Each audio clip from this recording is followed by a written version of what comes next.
সুপ্রিয় শিক্ষার্থী বন্ধুরা এবং সকল ভিউয়ার্সদের এমবি পাঠশালা চ্যানেলে নতুন আরেকটি ভিডিওতে স্বাগত জানাচ্ছি। নিশ্চয়ই তোমরা ভিডিওটি শেষ পর্যন্ত দেখবে এবং আমার সঙ্গে থাকবে। ভালো লাগলে অবশ্যই তোমরা আমাকে কমেন্টে তোমাদের মতামত জানিও এবং একটি লাইক করো। তোমাদের একটি লাইক আমার ভিডিও তৈরিতে উৎসাহ দেবে। চলো আজ আমরা দেখব বাংলা রচনা কমিক্স স্রষ্টা নারায়ণ দেবনাথ সম্পর্কে। ভূমিকা। একাধিক প্রতিভাধর নারায়ণ দেবনাথ ভারত তথা বাংলার অন্যতম একজন কমিক্স শিল্পী, আলংকারিক তথা শিশু সাহিত্যিক। তার সৃষ্ট উল্লেখযোগ্য কমিক্স সৃষ্টি হল হাঁদাভোঁদা, বাটুল দি গ্রেট, নন্টে ফন্টে, বাহাদুর বেড়াল, ডানপিটে খাদু আর তার কেমিক্যাল দাদু ইত্যাদি।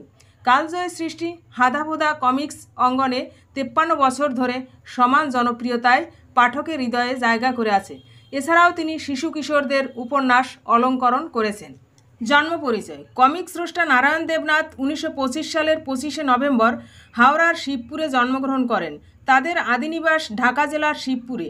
তবে তার জন্মের পূর্বেই তার পরিবার শিবপুরে চলে আসেন এবং এখানেই স্থায়ীভাবে বসবাস করতে শুরু করেন। শিবপুর হিন্দু গার্লস কলেজের কাছে একটি দোতলা বাড়িতে তারা থাকতেন। তাদের পারিবারিক ব্যবসা ছিল স্বর্ণালঙ্কারের ব্যবসা, তাই অলঙ্কার শিল্পের প্রতি তার একটি ঝোঁক ছিল।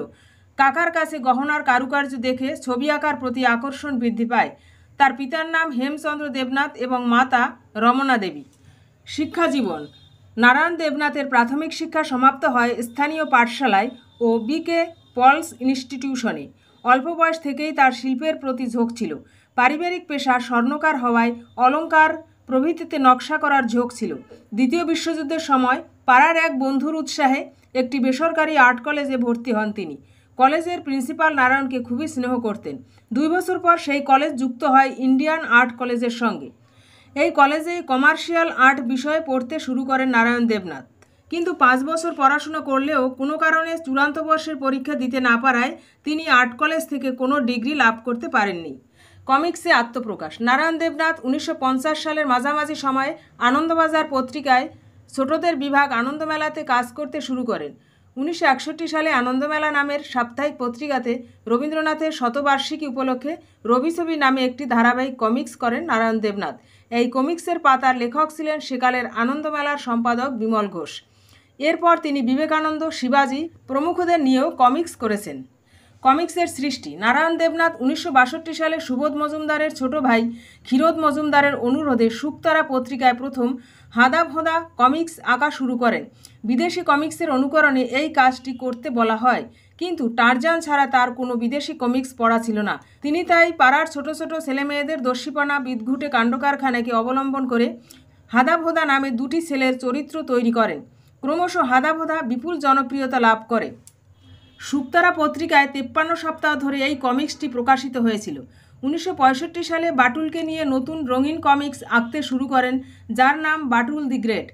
এরপর 1969 সালে কিশোর ভারতী পত্রিকার সম্পাদক দীনেশ চট্টোপাধ্যায়ের অনুরোধে নারায়ণ দেবনাথ শুরু করেন নন্টে ফন্টে কমিক্স। হাঁদাভোঁদার মতোই এখানে 2টি ছেলের মজার কাণ্ডকারখানা। শুধু কমিক্স আঁকাই নয়, তার লেখাগুলিও তিনি নিজে লিখতেন। আনন্দবাজার পত্রিকায় প্রকাশিত জন প্রেন্টিসের কমিক্স গোয়েন্দা রিপ তাকে খুবই আকৃষ্ট করত এবং এখানে তিনি কাজ করতে শুরু করেন। 1950 সাল থেকে দেব সাহিত্য কুটিরে ছোটদের শুকতারা পত্রিকায় অলঙ্করণ এবং প্রচ্ছদ করার কাজ নিয়মিতভাবে শুরু করেন। শিল্পী প্রতুল বন্দ্যোপাধ্যায়ের কাছ থেকেও অনেক কিছু শিখেছেন নারায়ণ দেবনাথ। এরপর তিনি একে একে আঁকতে শুরু করেন বাহাদুর বেড়াল, সিক্রেট এজেন্ট কৌশিক রায় ইত্যাদি। 1975 সালে নারায়ণ দেবনাথের লেখা গোয়েন্দা কৌশিক রায়ের প্রথম গল্প প্রকাশ পায়, সর্পরাজের দ্বীপে নামে। অলঙ্করণের সময়ে কোনো কাজে কখনো ফাঁকি দিতে দেখা যায়নি তাকে। তার অলঙ্করণে যে কোনো বস্তুই নিখুঁত হয়ে উঠত। নন্টে আর ফন্টের সিনিয়র দাদা কেলটুরাম এইসব চরিত্র আজও বাঙালিদের স্মৃতিতে অমলিন। সম্মাননা। নারায়ণ দেবনাথ কমিক্স অঙ্কনের স্বীকৃতি স্বরূপ বহু সম্মানে সম্মানিত হয়েছেন। 2013 সালে সাহিত্য একাডেমি পুরস্কার এবং বঙ্গবিভূষণ পুরস্কার লাভ করেন।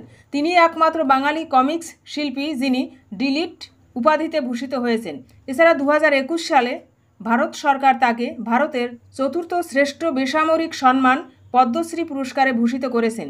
এছাড়াও তিনি জীবনে ছোট বড় অনেক সম্মানে সম্মানিত হয়েছেন। জীবনাবসান। কমিক শিল্পের স্রষ্টা নারায়ণ দেবনাথ 2022 সালের 18 জানুয়ারি 96 বছর বয়সে পরলোক গমন করেন। তিনি চলে গেলেও তার কালজয়ী সৃষ্টি কমিক্সের জন্য তিনি স্মরণীয় হয়ে থাকবেন হাস্যপ্রেমিক বাঙালির হৃদয়ে। আজও তার কমিক্স সৃষ্টিগুলি মানুষের কাছে সমান জনপ্রিয়। এই জনপ্রিয়তাই তাকে বাঁচিয়ে রাখবে বাঙালির হৃদয়ে বহুকাল ধরে। বন্ধুরা, কমিক্স স্রষ্টা নারায়ণ দেবনাথ সম্পর্কিত বাংলা রচনাটি এখানেই শেষ হলো। ভিডিওটি তোমাদের কাছে ভালো লাগলে তোমরা অবশ্যই শেয়ার করো এবং তোমরা চ্যানেলটি সাবস্ক্রাইব করে এমবি পাঠশালার একজন মূল্যবান সদস্য হয়ে যাও। এবং যারা সাবস্ক্রাইব করেছে তাদেরকে অসংখ্য ধন্যবাদ। এবং এই ভিডিও ডেসক্রিপশনে যাবে, সেখানে রচনা শেখার প্লেলিস্ট লিঙ্ক থাকবে। সেখানে গেলে তোমরা সকল বিষয়ের উপর রচনা পাবে, দেখে নিয়ে এক্সামের প্রিপারেশন নিতে পারবে। আজ ভিডিওটি এখানে শেষ করব। ভালো থেকো, সুস্থ থেকো।